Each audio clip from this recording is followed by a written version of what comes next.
First of all, Brother Mahmood, thank you very much for joining us once again. We wanted to have some updates on the security pact that went on between Pakistan and Kingdom of Saudi Arabia. How is the world looking at it? Is the world absorbing it? Sure. Well, firstly, we didn't have many statements coming from the United States, Israel, or European countries about this nuclear pact, clearly indicating that it came to them as a surprise.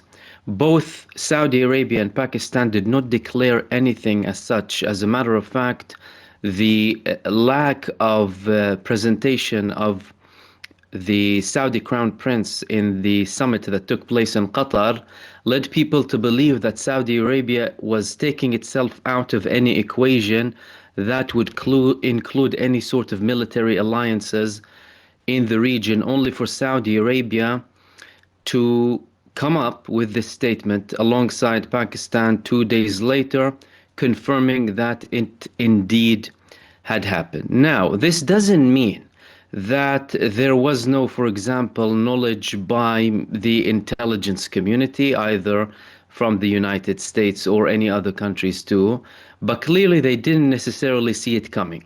They knew very well that both Saudi Arabia and Pakistan have a long-standing military relationship. Saudi Arabia was a country that supported Pakistan's nuclear program. However, there were more revelations being released and published in the past couple of days in relation to the nuclear umbrella that would potentially be included in such an agreement. And one of them, this was something that I was speaking about just recently in some of my videos, is the statements that are coming out, the statement that came out from the Pakistani defense minister, if I'm not mistaken, about the fact that the nuclear umbrella is indeed there in the actual pact. There were reports previously, but now they made it very clear that in any such case of an attack happening against Saudi Arabia that would require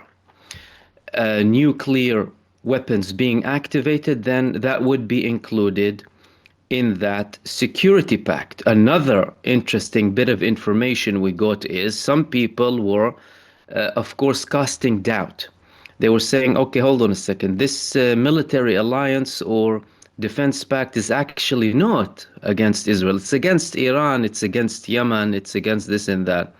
And we recently had also more reports confirming what went on between the Pakistani and Saudi delegations in relation to that matter, confirming to them that Iran and Yemen are not enemies. We need a united front and we need to expand this coalition. Now, Saudi Arabia, for their own reasons, decided to start with Pakistan initially before any potential growth of that, possibly to make it quicker. That's one of the reasons, because the more you involve other countries, the more you delay the prospect of any pact happening, and the more you open that pact to potential leaks that could be harmful to that pact. So these were indications as to where things are going and the fact that there is a nuclear umbrella there too. And these things are very important.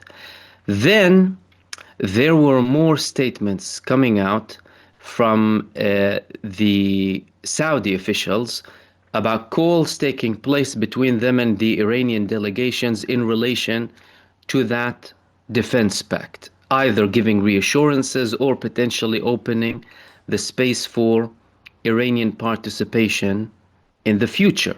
But the most dangerous thing that happened was the fact that, and I spoke about it yesterday, this went on without too much coverage at the time. A senior IRGC official, which is the Iranian Revolutionary Guards, named Mohsen Razai, he spoke several months back about a Pakistani promise to Iran that if Iran is targeted with a nuclear weapon, if Israel strikes Iran with a nuclear weapon, Pakistan will strike Israel with a nuclear bomb. And that is very significant for multiple reasons. Number one, again, confirming this is no ordinary person. This is a person who is a senior figure in the establishment of Iran. He's member of the National Security Council of Iran as well, alongside being in the IRGC for so long. Confirming what? That Pakistan, number one, will be or is intending to or is capable of, willing to use nuclear bombs. That's number one. Number two is Pakistan is willing to use them to defend a country that it does not have a security pact with. This is where things get even more interesting. Why? Because if Pakistan was willing to do that, and then there would be arguments of, the geographical borders with Iran, the fact that Iran is so close to Pakistan, they consider an extension of their national security, which is all understood. But the fact that Pakistan is willing to use nuclear bombs to defend a country that it does not necessarily have a peace treaty with shows you how much Pakistan is willing to go to, how much lengths Pakistan is willing to go to in relation to defending other Arab and Muslim countries. And what do we have here in the greater geopolitical scene? We have, number one, a far greater Pakistani involvement in the Arab world. And that's something that has been missing. The Muslim and Arab countries needed to have more of that from a way back. So in effect, now we have direct participation of Pakistan in the heart of the Arab states with one of the most important countries geographically and geopolitically and financially, not just only to the Arab world, but also to the world itself, the global economy too. That is very significant. That means any future calculations of both Israel and the United States in relation to the region would have to take into consideration that Pakistan is sitting there observing and willing to take action. And that is something very important, and that is a very important move being taken by Pakistan. Which means, well, okay, Israel attacked Qatar. Let's say they decided to act against any other country. Turkey, for example. Not only that, we have one of the strongest army in the region.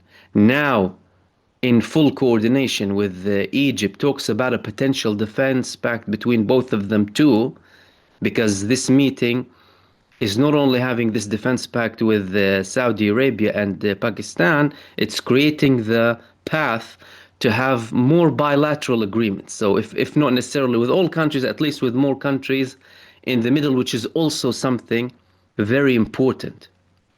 Why? Because, of course, again, if you want to include many countries, although it would be more ideal, you would risk delays, you would risk more problems, you would risk also foreign intervention, especially because some of the countries would be less capable, less militarily equipped, with less political influence, so to speak, more susceptible to fall under the pressure of the United States or other countries as well. Whereas both Pakistan and Saudi Arabia can use their leverage. And again, that doesn't mean they're breaking all of the tools with the United States, by the way.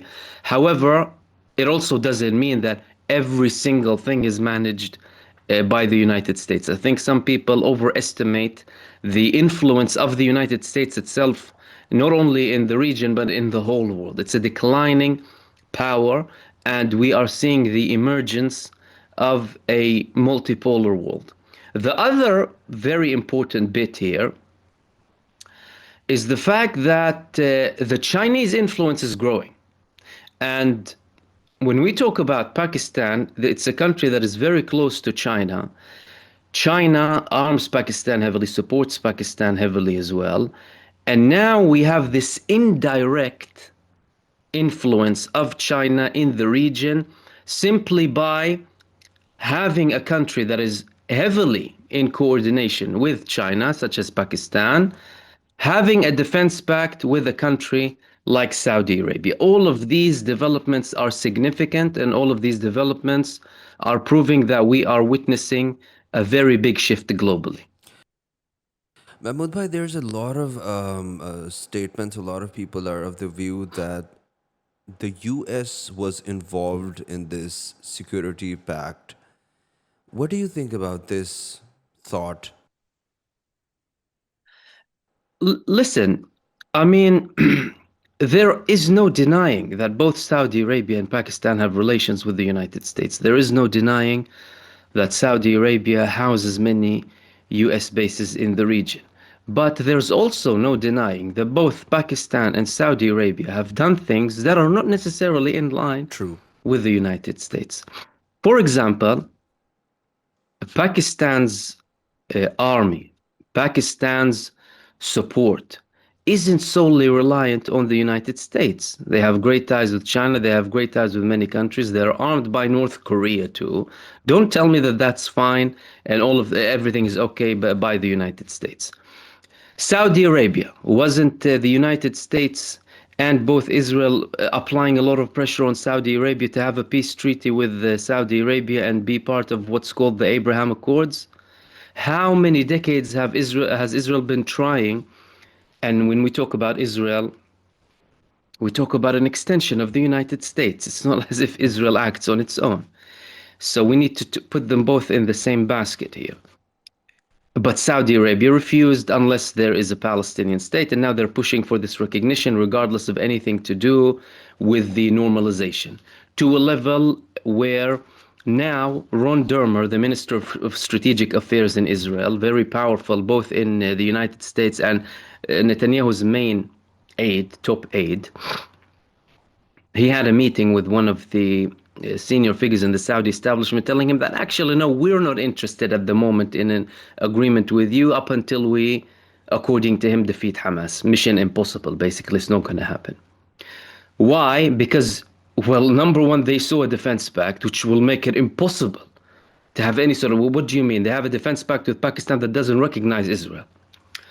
The previous head of the Israeli Mossad, Meir Dagan, said that his worst nightmare he said once that his worst nightmare is Pakistan. Although, by the way, it was no imminent threat to them. Why? They said that because it's a Muslim country that doesn't like us and they have a nuclear weapon.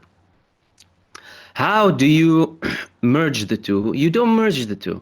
So I think where people miss things slightly in the relation or in the greater relations with the United States and both Pakistan, Saudi Arabia, and other countries too, I think they overestimate the influence of the United States. And I think some of them are still held back by the previous and more powerful and more influential position of the United States that was there just simply a couple of decades ago. You know, after the collapse of the Soviet Union, everything changed. People started to feel like, well, there is no counterbalance here. We must talk with the United States. There is no other power to support us. What are we going to do? And many people converted that, although that doesn't mean necessarily that it was even true at the time. But many started to believe that in the political scene and globally, that like 99% of the cards are in the hands of the United States. We have growing coalitions. We have growing coordination between BRICS countries. We have a backdoor or several backdoors against US sanctions and European sanctions that are there as a form of bullying, as a form of international bullying against other nations, by the way, are proving to be less and less influential. And we can see it clearly and evidently from Russia, and we can see it clearly and evidently from Iran. Iran exports oil despite sanctions. The biggest importer of Iranian oil is China, but that doesn't mean that Iranian oil doesn't reach Europe and the United States in many different ways. They're very smart about how they export it and have backdoors to the sanctions. So I think whereas you need to be, of course, vigilant, and there is no denying that there are relationships between both Pakistan and Saudi Arabia and the United States, I think we shouldn't really overestimate the influence of the United States and underestimate the willingness, the political will of these countries independently. I think it's also about what you said in the beginning, that there was no statement coming from the US side. The silence from the US side, that is also something that people are thinking over. Also, when the US, there's a difference between allowing things, and there's a difference between not stopping anyone. So when people see the US not stopping or just remaining silent, they automatically assume that the US probably. So there was this comment online that I read that said that the U.S. was also the U.S. also wants some stoppages on Israel, which it directly cannot communicate with Israel. So they just let this slide. So Israel also sees that there is going to be a retaliation now if they try to uh, adventure more in this region. There's something to that. So there's some substance behind comments like that, and I'll tell you why. If the United States was considering Israel the be all and end all, when Israel has been declaring it is facing imminent existential threat for the past 2 years, and the United States did not send its armies to protect Israel, that's a sign. The United States sent an aircraft carrier just after the beginning of Al-Aqsa flood in 2023 as an act to deter, at the time, what they said, Hezbollah and Iran from participating. They left after 2 months after Israel refused to continue with the ceasefire. Despite Israeli pressure and despite Israel lobbying very hard for them to keep them. That's one of those signs. The second sign is, well, they had a coalition in the Red Sea. That was with direct military involvement, however, in the Red Sea against Ansarullah, both the United States and the United Kingdom, again after a huge failure in making this coalition any bigger, by the way. Initially they intended to have at least 7 to 9 countries. Some countries said we'll send an observer. It ended up with the main patrons, the UK, that country that started all of this mess, and then the United States, the big patron today. How did that end? That ended with repeated blows coming from Ansarullah in Yemen against these aircraft carriers, expelling them, in effect, 4 of them from the region, and the United States, with its tail between its legs, going and having an agreement with Yemen, brokered by Oman.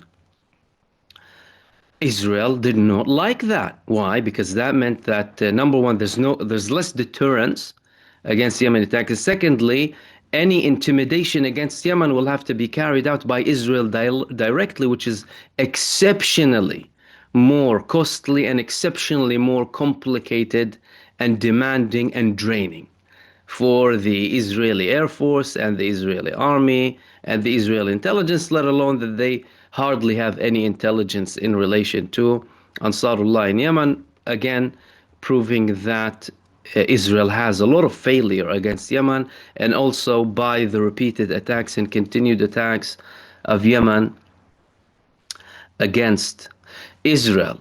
That doesn't mean that the United States either is neglecting Israel or anything of the sort. No, not at all. They are in full coordination. They support them fully. They send them whatever they need.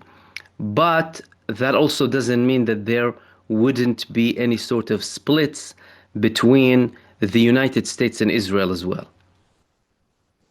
Brother Mahmood, what is the Arab world media saying? What are the Arab world intellectuals saying? Different countries, if you can get different statements of what you remember off your head. Yeah, well, if you go through Arab media, if you go through general Arab public opinion, it is very welcoming of that move that happened between Pakistan and Saudi Arabia.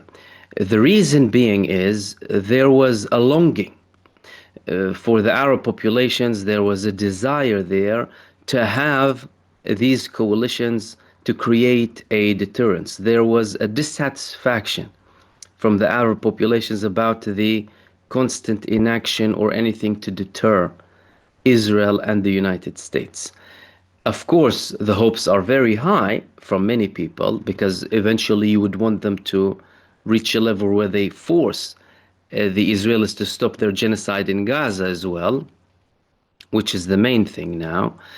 However, it's creating a new hope with the population in the Arab world, and also many countries are welcoming it. And when I say many countries are welcoming it, by the way, countries and political parties and individuals that aren't necessarily politically aligned. So you will hear someone, for example, who staunch Saudi supporter, and then another person who is staunch anti-Saudi authorities, for example, they would be supporting the move. Of course, typically you would still have certain people who prioritize their either political ideologies or ideologies in general, or their tendencies to prove a point and tell you that it's, everything is all a show, rather than just contextualize everything and say it as it is, despite any, opinion you may have on any of these countries. As a matter of fact, there was a statement coming from a very important statement and offer, actually, that came from the Secretary General of Hezbollah, Sheikh Naim Qasim, who for the first time told Saudi Arabia, let's open a new page. Let's open a new page, put the differences aside. We are facing a very important position now and situation. Israel is our main enemy, and let's unite over confronting Israel without interfering in our internal affairs, but let's begin a dialogue. And this is showing you just how much ex-foes are talking about the prospect of having a new page, seeing what they can do moving forward. And why is that? And of course, that is unfortunate. It's because only now are some of the Arab countries realizing, or Arab establishments to be more specific, that Israel is a threat not only to the people or to the resistance, but to their own establishments. And Israel did that with their attack on Qatar.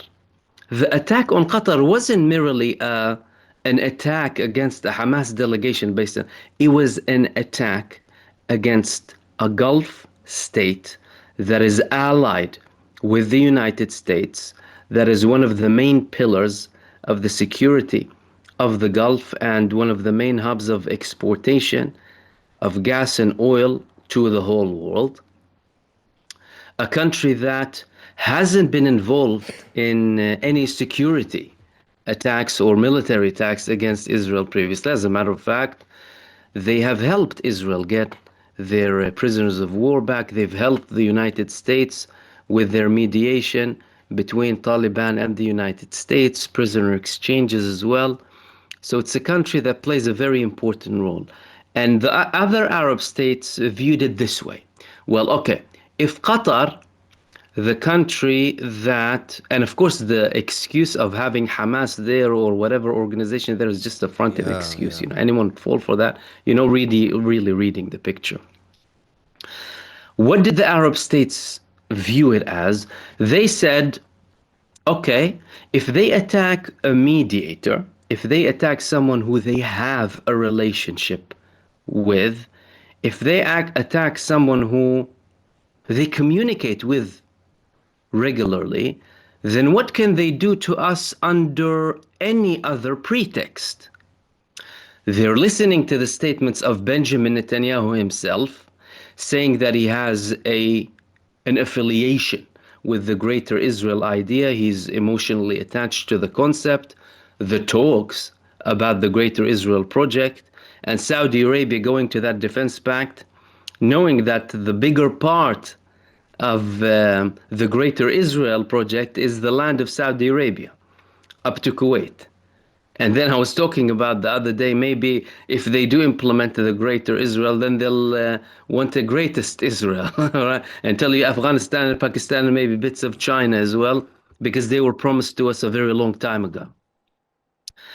So the general comments are very positive. As a matter of fact, I haven't heard anything negative. Maybe the negative criticisms came in the form of, oh, why wasn't it a little bit bigger? Why are there no other countries too? But not any sort of negative criticism to the pact itself. Everyone, almost everyone, was actually welcoming of that defense pact and viewed it as genuinely a new beginning or a new page. You also like mentioned different blocs. You said that Turkey might be partnering with Egypt. There's another bloc. Do you see other countries adding into these blocs, or what do you see next? Some people say, some reports indicate that a defense pact between Turkey and Egypt is already brewing, if not already has taken place, by the way, without it being declared. Again, because, more problems come with declarations, and you would want to keep things to a minimum to make it successful. You wouldn't want to publish your plans to everyone so that you can protect any sort of alliance. Both Egypt and Turkey are a great example.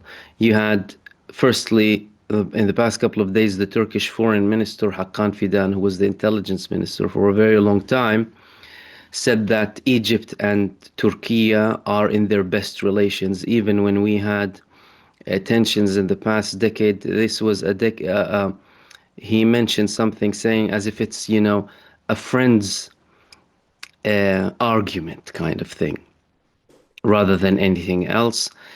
Now they've formed the Strategic Cooperation Council last year. The presidents met multiple times. Egypt is purchasing or has already purchased many drones from Turkey. Turkey authorized Egypt to be a main participant in their Khan fighter jet program, something that was planned with the days of the late Egyptian president Mohammed Morsi with Turkey, and it caused a lot of problems at the time. And now they are conducting this massive drill in the Mediterranean simultaneously with the arrival of the Gaza aid flotilla, which is going to be increasing tensions heavily. And I was speaking about the fact of this possibly not being a coincidence, because they just declared this drill Friday last week, not last the week before, so just 9 days ago, and it's happening now, 22nd to the 26th. And usually military drills and anything as such are pre-planned, at least a year, sometimes 18 months in advance. They'll say, we're going to have a military drill. They tell everyone. So I think there's a very big prospect. But for any sort of alliance to be even more effective, it would have to include Iran as well. Iran proved that they are the country capable of hitting Israel strategically and causing a lot of pain and damage. And any future agreements would need to include Iran as well as part of them. You would need to unite the Arab and Muslim world in its different forms in multiple countries and multiple powers as well. So we're seeing the formation of more bilateral cooperations happening, and I think it would be only a matter of time up until more things happen. Why is that? Because let's put it this way, and that's the reality. Things are not going to de-escalate up until Israel as a genocidal apartheid entity ends. Because we're having this recognition of Israel, more countries recognizing Israel, but the Israelis are saying we're never going to recognize a Palestinian state. neither armed nor disarmed, nor Hamas, nor the PLO, nor a refined PLO, or anything as such. They're talking about annexing more lands. Simultaneously with the declarations of the UK, Australia, and Canada about recognizing a Palestinian state, Benjamin Netanyahu was talking with Donald Trump about annexing the Jordan Valley completely under Israeli control. They're annexing more lands in the West Bank too. They're occupying parts of Lebanon and Syria as well. They made it no secret that they want Sinai. Sinai is a part of the greater Israel. The other day, one of Benjamin Netanyahu's closest allies in the government said that the East Bank is part of Israel. Do you know what the East Bank is? That's Jordan. The West Bank, to the west of the Jordan Valley, is technically Palestinian. The eastern part is Jordan. So they're saying that the countries that they have a peace treaty with, their territories belong to them. What is that doing to the so-called normalization process or the Abraham Accords or anything? Benjamin Netanyahu and Israel are leading to more escalation. And these formations are there to deter any potential action, but Israel has conducted so many acts in the past couple of years that were strategically exceptionally harmful for it, and it faced the repercussions for these attacks, especially with Iran, less so, especially after the ceasefire with Lebanon, less so with Syria too. But with Iran, they faced the repercussions. Who can guarantee that they would not conduct another strategically stupid move? And anyone with an ounce of brain in Israel knows that, by the way. Now they're calling Benjamin Netanyahu the spiritual father of the Palestinian state because his lack of success or lack of will, if I may, to reach any sort of political solution and de-escalate and have a ceasefire. He was offered something very big on the table in April 2024 by Joe Biden, by the way. If he ends it and has a recognition and normalization with so many countries and what have you, they refused. Their eyes are set on expansion.